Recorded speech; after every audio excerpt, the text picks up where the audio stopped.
নমস্কার, আপনারা দেখছেন গ্লোব টিভি। সবার পাশে সবার সাথে গ্লোব নিউজ নিয়ে এখন আমি সুপর্ণা রয়েছি আপনাদের সঙ্গে। এক নজরে দেখে নেব আজকের বিশেষ বিশেষ খবর। শতবর্ষে ভারতীয় লোকাল ট্রেন যাত্রা,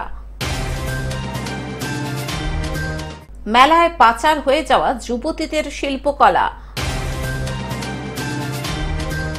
আবারও বোমা বিস্ফোরণ মালদায়, বই মেলায় গ্লোব টিভি, উচ্ছেদ অভিযানে রেল কর্তৃপক্ষ,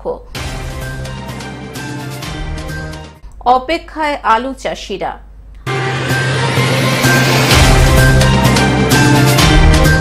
আসছে বিস্তারিত খবরে। শতবর্ষে ভারতীয় লোকাল ট্রেন যাত্রা। 1925 সালের 3রা ফেব্রুয়ারি ভারতীয় রেলের ইতিহাসের এক অন্যতম দিন। এই দিন মুম্বাইয়ের ছত্রপতি শিবাজি টার্মিনাস থেকে কুর্লা অর্থাৎ লোকমান্য তিলক টার্মিনাস পর্যন্ত 16 কিলোমিটার পথ অতিক্রম করেছিল দেশের প্রথম ইলেকট্রিক মোটর ইউনিট বা ইএমইউ লোকাল ট্রেন। তাই বর্ষপূর্তিতে এই বছর 3রা ফেব্রুয়ারি ভারতীয় বৈদ্যুতিক রেল পরিষেবার শতবর্ষ পালন করতে পূর্ব রেলের হাওড়া ডিভিশন লাইনে নামল বজ্র। বজ্র একটি লোকাল ট্রেন যার রং বাকি ট্রেনের রঙের থেকে সম্পূর্ণ আলাদা। 3রা ফেব্রুয়ারি আনুষ্ঠানিক সূচনার পর গতকাল অর্থাৎ 5 ফেব্রুয়ারি দুপুর থেকে যাত্রী পরিষেবা দিতে শুরু করেছে বজ্র। হাওড়া থেকে কর্ড লাইনে সুপার বা গ্যালোপিং লোকাল ট্রেন হিসেবে যাতায়াত করছে বজ্র। মেলায় পাচার হয়ে যাওয়া যুবতীদের শিল্পকলা। সরকারি অনুদানে স্বনির্ভর হয়ে নিজের পরিবার, আত্মীয় স্বজন, স্বামী সহ সমাজের বাঁকা চোখে তাকানো মানুষগুলোকে শিক্ষা দিয়ে স্বনির্ভর হয়ে এগিয়ে চলেছে ওরা। জেসমিন, রেক্সোনা, সরস্বতী, আলো, কৃষ্ণা। কেউ ঘর ছেড়েছিল ভালোবাসার টানে, আবার কেউ প্রলোভনের শিকার হয়ে স্বামী ছেড়ে গিয়েছিল, আবার কারোর স্বামী ভিন রাজ্যে নিয়ে গিয়ে স্ত্রীকে বিক্রি করে দিয়েছিল, আবার কেউ পাচার হয়ে গিয়েছিল। সমাজের এইসব পিছিয়ে পড়া যুবতী গৃহবধূদের মূল স্রোতে ফিরিয়ে এনেছে বসিরহাটের প্যাড নেটওয়ার্কের একটি স্বেচ্ছাসেবী সংগঠন বার্ড। সীমান্ত থেকে সুন্দরবনের 147 জনকে নিয়ে তারা দিন রাত কাজ করে চলেছেন। যারা বাড়ি ফিরে এসেছেন তারা সমাজে বয়কটের মুখে পড়েছেন। রাজ্য সরকারের অনুদান পেয়ে হাতের কাজে নিজেরাই স্বনির্ভর হওয়ার চেষ্টা করছেন। একদিকে তাদের হাতের বিভিন্ন রকমের মাটির পুতুল, রং বেরঙের চাদর, সুতোর কাজের কারুশিল্প ছাড়াও হরেক রকম জিনিস মেলায় শোভা পাচ্ছে। এছাড়াও দেশীয় বিভিন্ন সবজি মশলাপাতি স্বল্প দামে বিক্রি করছে। সাধারণ মানুষ এই পরিষেবা পেয়ে তাদের এই উদ্যোগকে সাধুবাদ জানাচ্ছেন। বসিরহাট টাউন হলে বিশেষ কর্মশালায় প্রজেক্টরের মধ্য দিয়ে সচেতনতার বার্তা দেওয়া হয়। মঞ্চে উপস্থিত ছিলেন বসিরহাট 2 নম্বর ব্লকের বিডিও মুদ্রা গায়রোলা, উত্তর 24 পরগনার সংহিতা প্যাডের ডিরেক্টর রঞ্জিত কুমার দত্ত, বসিরহাট বার্ড সংস্থার director Bikash Das, program manager Shambhu Nanda, সদস্য পৌলমী চক্রবর্তী, ঘোজাডাঙ্গা 102 নম্বর বিএসএফ ব্যাটালিয়নের কমান্ডিং অফিসার দিলীপ কুমার সোরেন। উত্তর 24 পরগনা জেলার 147 জন ভিকটিমদের নিয়ে একটা গোষ্ঠী তৈরি করে তাদেরকে রীতিমতো প্রশিক্ষণ দিয়ে মূল স্রোতে ফিরিয়ে স্বনির্ভর করা হচ্ছে। তাদের শিল্পকলা ইতিমধ্যে সরকারি ও বেসরকারি বিভিন্ন মেলায় শোভা পাচ্ছে। ভালোই লাগছে এবং এটাও সরকারের একটা বড় দিক যে যারা এরকমভাবে ট্রাফিকিং হয়ে যাচ্ছে তাদেরকে আবার মূল স্রোতে ফিরিয়ে এনে তাদের নিজের পায়ে দাঁড় করানোর জন্য বিভিন্ন ধরনের অর্গানাইজেশন যে কাজকর্ম করছে তাদের সঙ্গে প্রশাসন সহযোগিতা করে নিয়ে তাদেরকে নিজের পায়ে দাঁড় করানোর জন্যে অনেক রকম যে সুযোগ সুবিধাগুলো আছে সেইগুলো দেওয়ার চেষ্টা করা হচ্ছে এবং অনেকে পেয়েছে, আগামী দিনেও পাবে। এই ব্যাপারে আমাদের বসিরহাট 2 ব্লকের পক্ষ থেকে আমি ভিডিও হিসেবে বলছি, সবসময় ওনাদের পাশে আছি। বসিরহাট থেকে শ্যাম বিশ্বাসের রিপোর্ট, গ্লোব নিউজ। আবারও বোমা বিস্ফোরণ মালদায়। বোমা বিস্ফোরণে গুরুতর আহত 2 নাবালক। ঘটনাকে কেন্দ্র করে ব্যাপক চাঞ্চল্য মালদার রতুয়া থানার চাঁদমুনি 2 নম্বর গ্রাম পঞ্চায়েতের হলদিবাড়ি গ্রামে। গুরুতর আহত অবস্থায় 2 নাবালককে উদ্ধার করে রতুয়া গ্রামীণ হাসপাতালে নিয়ে আসা হয়। তবে আঘাত গুরুতর থাকায় দুজনকে মালদা মেডিকেল কলেজ হাসপাতালে স্থানান্তরিত করা হয়েছে। আজকে বাড়ির লোক, আমার বাড়িতে হলো বলদিয়া পুকুর, আমি ছিলাম না, আমার লাতি হলো এটা, আমি কাজ করছিলাম। ওই ওরা মাঠে গেছিল চ্যাংড়া পিলে ঘাস কাটতে না কি করতে, আর ওই জমিতে পড়েছিল বোম। আর ওই চ্যাংড়া বাচ্চা হাতে করে কিরকম ভাবে ছিল, এখন নিয়ে খেলছিল কি কি করছিল, বাস এই তো ফেটে গেছে। বোমা ফেটেছে ওখানে, বোমা ফেটেছে, খাম হয়ে গেছে শুদ্ধ। আহত নাবালকদের নাম সামির আক্তার, বয়স 13 বছর, ও মোহাম্মদ ইমতিয়াজ, বয়স 9 বছর। স্থানীয় সূত্রে জানা গিয়েছে, আজ বৃহস্পতিবার দুপুরে বাড়ি থেকে প্রায় 500 মিটার দূরে একটি ভুট্টার জমিতে ঘাস কাটতে গিয়েছিল ওই দুই নাবালক। তখনই জোরালো বোমা বিস্ফোরণ হয়। বিকট শব্দে কেঁপে ওঠে গোটা এলাকা। তড়িঘড়ি স্থানীয়রা ছুটে গিয়ে দেখেন দুই নাবালক রক্তাক্ত অবস্থায় পড়ে রয়েছে। তড়িঘড়ি তাদের উদ্ধার করে হাসপাতালে নিয়ে আসা হয়।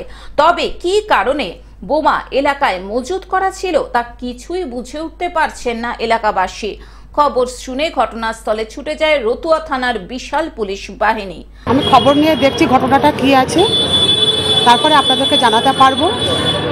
যদি সত্যিকারের সেরকম ঘটনা থাকে আমরা কঠোরভাবে অ্যাকশন নেব।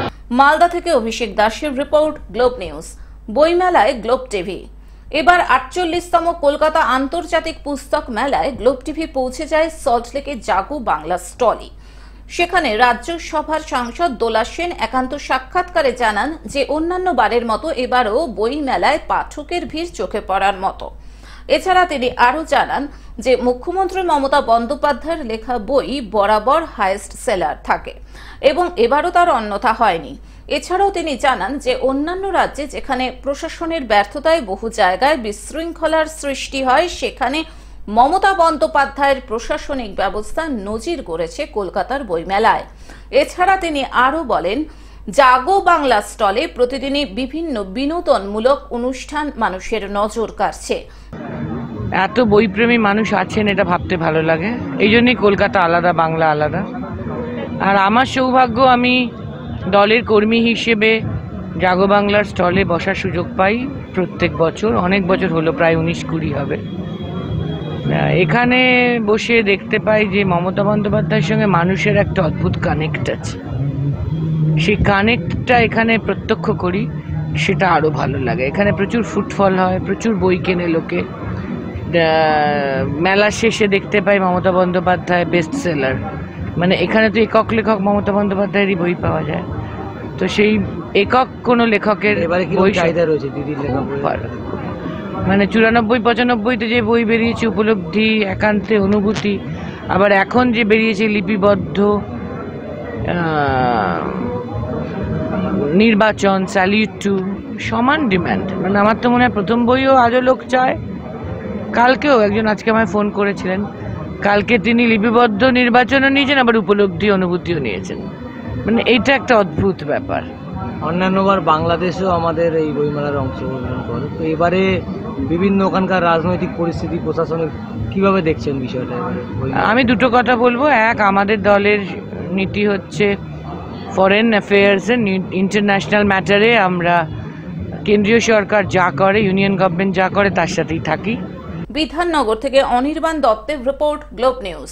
উচ্ছেদ অভিযানে রেল কর্তৃপক্ষ। বুধবার অঞ্চলের উখরা শঙ্করপুর রেলগেট সংলগ্ন এলাকায় রেলের জায়গা দখল করে থাকা বেশ কিছু অবৈধ নির্মাণ ভাঙতে আসে রেল কর্তৃপক্ষ। রেলের জায়গায় গড়ে ওঠা দুটি পরিত্যক্ত বাড়ি ভাঙার পর স্থানীয় মানুষদের বিক্ষোভের মুখে পড়তে হয় রেলের আধিকারিকদের। উচ্ছেদ অভিযান বন্ধ করে ফিরে যায় রেলের সুরক্ষা বলের লোকজন। ঘটনার খবর পেয়ে ঘটনাস্থলে পৌঁছায় উকরা পঞ্চায়েতের তৃণমূল উপপ্রধান শরণ সাইগল ও তার অনুগামীরা। স্থানীয় বাসিন্দা আলম শেখ জানান, দীর্ঘ বছর ধরে তারা এই এলাকায় বসবাস করছেন। আজ হঠাৎ করে রেল কর্তৃপক্ষ উচ্ছেদ অভিযানে নামলে তারা যাবেন কোথায়? স্থানীয়দের দাবি, তাদের পুনর্বাসন দিক রেল কর্তৃপক্ষ, তারপরই তাদের উচ্ছেদের কথা ভাববে। আলমবাবু জানান, পুনর্বাসন না হলে উচ্ছেদ অভিযানে তারা বারবার এভাবেই বাধা দেবেন। স্থানীয়দের বাধার মুখে পড়ে উচ্ছেদ অভিযান বন্ধ করেই ফিরতে হলো রেল আধিকারিকদের।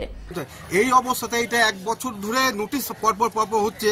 তো এইখানকার যারা আছে, লোকাল যারা মানুষ আছে, এখানে গ্রাম পঞ্চায়েতকে জানিয়েছে, এখানকার লোকাল আমাদের সরকার পক্ষ যে লিডার আছে তাদেরকে জানিয়েছে। আমাদের এখন বক্তব্য আছে যে আমরা যারা খেটে খাওয়া মানুষ, গরিব মানুষ, এইখানে যারা বসবাস করি, কেন এই যে এইভাবে আমাদের উচ্ছেদ করা দিচ্ছে। আমরা তো দেশের নাগরিক, হ্যাঁ রেলটাও আমাদের দেশের, রেল প্রয়োজন, কিন্তু এখন বর্তমানে আমরা দেশের নাগরিক, আমরা কোথায় যাবো? এখন যে দ্রব্যমূল্যের যে অবস্থা, মানুষ দিন আনছে দিন খায়, হ্যাঁ তো এখন তাদের আর্থিক অবস্থা খুবই খারাপ। পুনর্বাসন চাইছি, আমরা পুনর্বাসন চাইছি। অন্ডাল থেকে সুকান্ত বাগদির রিপোর্ট, গ্লোব নিউজ। অপেক্ষায় আলু চাষিরা।